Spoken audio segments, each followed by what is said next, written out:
Se você tem ações de grandes bancos como Santander, Bradesco, Itaú e Banco do Brasil e quer saber se ainda vale a pena investir nessas empresas, confira esse vídeo porque é sobre isso que eu vou falar. Olá pessoal, tudo bem? Thiago da Capitalismo falando e hoje vou fazer mais um vídeo aqui da nossa série Motivos para não investir, dessa vez respondendo a dúvida de um de vocês que pediu aqui nos comentários, o Roberto, para falar um pouco a respeito de motivos para não investir aí nos grandes bancos. Eu pedi para o pessoal da análise trazer algumas informações que eu quero repassar para vocês e, claro, deixo aqui o convite para quem não é inscrito se inscrever no canal e para quem gostar do vídeo dar um like, compartilhar. O que é importante sempre, pessoal, contextualizar em relação ao momento, né, o passado, o presente e o futuro dos grandes bancos, até porque as coisas mudam, né, por melhores ou piores que sejam as empresas e os setores, nós temos algumas mudanças nesse sentido. A primeira coisa que vale a pena comentar é que nós tivemos uma alteração muito grande no final da década de 90 para o início dos anos 2000. Quando eu comecei a investir ali em meados de 2002, por incrível que pareça, era arriscado investir em bancos, porque nós saímos da década de 90, onde o segmento bancário no Brasil era super fragmentado, tinham vários bancos, quem é mais antigo vai lembrar de Excel, Econômicos, bancos estaduais e tudo mais, para uma nova realidade, né? E muita gente tinha receio de comprar ações de grandes bancos justamente porque nós víamos ali dessa passagem de década, né, com vários bancos aqui tendo dificuldades. A realidade mudou, né, e nós passamos ali praticamente 2 décadas os grandes bancos crescendo sozinhos, né, e mandando no mercado, fazendo um movimento de consolidação, onde além desses 4 que eu comentei, tem o BNDES e a Caixa Econômica, tá? Principalmente quando a gente fala de crédito, os grandes bancos mandam e ainda vão continuar mandando bastante tempo ainda no mercado. Mas a realidade mudou, né, pessoal? Porque de 4, 5 anos para cá, a concorrência com corretoras, com fintechs, né, os bancos digitais, começou a crescer demais, a facilidade para abrir uma conta numa corretora internacional, e tudo isso começou a bater aqui nos grandes bancos, né? E muita gente não entendia quando a gente falava que não é que o grande banco ia quebrar, não é isso, e não vai quebrar, não é essa a questão. Mas a questão é que a partir do momento que eu tenho muita concorrência, eu tenho que baixar a minha margem. E baixar a margem não é bom. Nós temos que ser sócios de empresas que vão aumentar a margem, né? Então essa nova realidade, obviamente, ela traz muita pressão e essa pressão vai cada vez aumentar mais, né? E o grande desafio dos bancos vai ser continuar com o ROI acima de 20% para garantir bons pagamentos de dividendos. Por quê?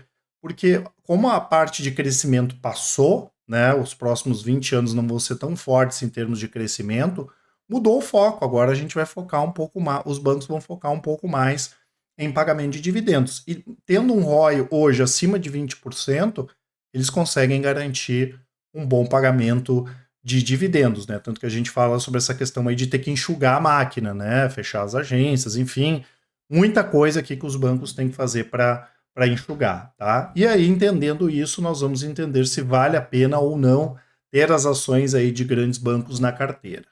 Lembrando, né, pessoal, quero deixar, já que nós estamos falando de grandes empresas, um relatório que nós fizemos a respeito de Petrobras, bem interessante, dando ali a nossa opinião sobre, né, a maior empresa hoje brasileira, tá? Um dos principais ativos da Bolsa também. Informação aqui nos comentários e também na descrição. Então, essa questão da concorrência, né, pessoal, ela faz sim com que os bancos tenham que concorrer, já que são empresas grandes e boas, e isso puxa muito a margem para baixo, né? Como os grandes bancos eles têm muita coisa para enxugar, a gente ainda não percebeu uma queda muito grande na margem, mas isso vai acabar acontecendo. Pode ser que demore 5 anos, 10 anos, mas em algum momento isso vai acontecer, porque principalmente a receita boa de serviços, previdência, seguros, fundos de investimento, essa receita aqui, ela está começando já há algum tempo a ser dividida com outras empresas. Quando nós falamos de banco digital, isso aqui é uma notícia lá da Forbes, saiu agora no mês de junho, comentando que as fintechs quadruplicaram na América Latina em 6 anos. Eram, em 2017, 703 fintechs, agora tem mais de 3 mil, dados de 2023. Isso aqui vai continuar crescendo aí de forma exponencial. Então, esse efeito aqui de ter mais concorrência puxa as margens para baixo, o que não é bom, tá? Tanto que se nós pegarmos, por exemplo, a instituição financeira que mais fez portabilidade de previdência foi a XP. O BTG vem crescendo muito em previdência e não tem receita melhor do que fundo de previdência, tá? Aqui tem um exemplo, né, clássico do efeito da concorrência. Antigamente, né, pessoal, aí há 10, 15 anos, como os investidores não tinham muitas opções e os investidores também tinham uma visão diferente do que tem hoje, isso que recém a gente está começando, né, pessoal? A menor parte das empresas, das pessoas no Brasil investem na bolsa e tudo mais, né? O desconhecimento é muito grande, mas isso aqui aos poucos vai melhorando. Cada vez as pessoas vão ficar mais interessadas em cuidar dos seus investimentos, de entender como funciona o mercado financeiro. Então, produto ruim com taxa alta, por exemplo, que dava muita receita para banco, cada vez mais eles têm dificuldade em apresentar isso, porque as pessoas começam a perceber, né, que estão sendo ou enganadas, ludibriadas, enfim, né, e elas já têm outras alternativas mais interessantes. Aqui tem um exemplo clássico, o hiperfundo Bradesco, e óbvio, né, pessoal, não estou falando mal de banco, nada, não é isso a intenção, mas mostrar aqui, né, como as coisas funcionam na prática.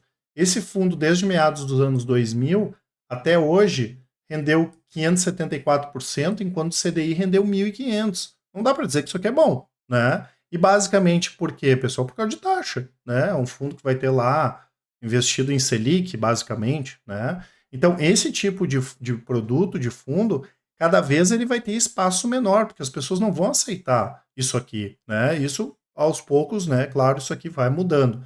Para vocês terem uma ideia, esse hiperfundo, ele chegou a ter, em 2014, aqui no ápice, quase 7 bilhões de patrimônio. Nós estamos falando de 6,6 bilhões. E hoje tem em torno de 680 milhões. Se nós considerarmos que em 2014 a taxa de administração era 4%, já foi maior, tá? 6,6 bi, a receita anual só com esse fundo era de 264 milhões de reais. Tinham 338 mil cotistas lá em 2014. Passados 10 anos, né? Olha como mudou essa situação e vai mudar cada vez mais. A taxa caiu de 4 para 1,5. Por quê, pessoal? Pela concorrência. Né? Ninguém baixa a taxa porque é bonzinho. Né? A concorrência apertou, eles tiveram que baixar a taxa. A taxa baixou de 4 para 1,5 e o patrimônio, pessoal, mesmo assim continuou caindo, porque 1,5 para esse tipo de fundo aqui, referenciado, é muito alto ainda. Deveria ser bem menos do que isso. Mas o patrimônio caiu de 6,6 bi para 680 milhões. 680 milhões vezes 1,5, 10 milhões.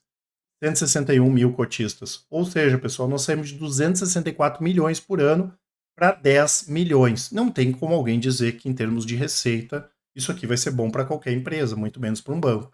Isso aqui é um fundo. Imagina a quantidade enorme de receita que os bancos estão perdendo com isso aqui. Eles têm que compensar de outras formas, tá? Então, esse efeito da concorrência aqui, ele acaba puxando as margens para baixo.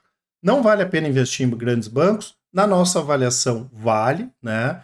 Tem bancos bons aí, como o caso do Itaú, mas é importante que o investidor vá tendo uma participação menor, cada vez menor, já que o foco de crescimento ele vai ficando para trás, tá? E é um movimento que nós temos feito aí desde 2017, e o mercado financeiro é sensacional, e nós temos outras alternativas. Quem é nosso cliente sabe aí que nós pegamos algumas recomendações de bancos menores, bancos mais focados, subiram mais de 200% aí do ano passado para cá. Então, é importante que o investidor diminua a posição, sim, em grandes bancos, né, para não deixar de ganhar dinheiro nos próximos anos, tá? Mesmo com essa questão dos dividendos, a gente tem que lembrar que é importante que os dividendos cresçam bastante também, e empresa que cresce menos, no futuro vai pagar menos dividendo. Não é nada de uma hora para outra, mas é importante que os investidores, claro, comecem a fazer essa movimentação, tá certo? Lembrando que eu vou deixar para vocês aqui na descrição o nosso site, sempre tem alguma promoção lá para quem quiser aproveitar. Vou deixar o nosso relatório de performance, onde tem todos os nossos resultados. Eu lembro que a Capitalismo tem os melhores resultados do mercado, tudo feito de maneira transparente e independente, também com melhor atendimento. Por isso, no caso de dúvidas, vou deixar aqui nos comentários e na descrição também o nosso contato. Nos chamem no WhatsApp ali, mandem um áudio, uma mensagem, que com certeza o pessoal do atendimento vai auxiliar a todos. Grande abraço e ótimos investimentos. Até mais.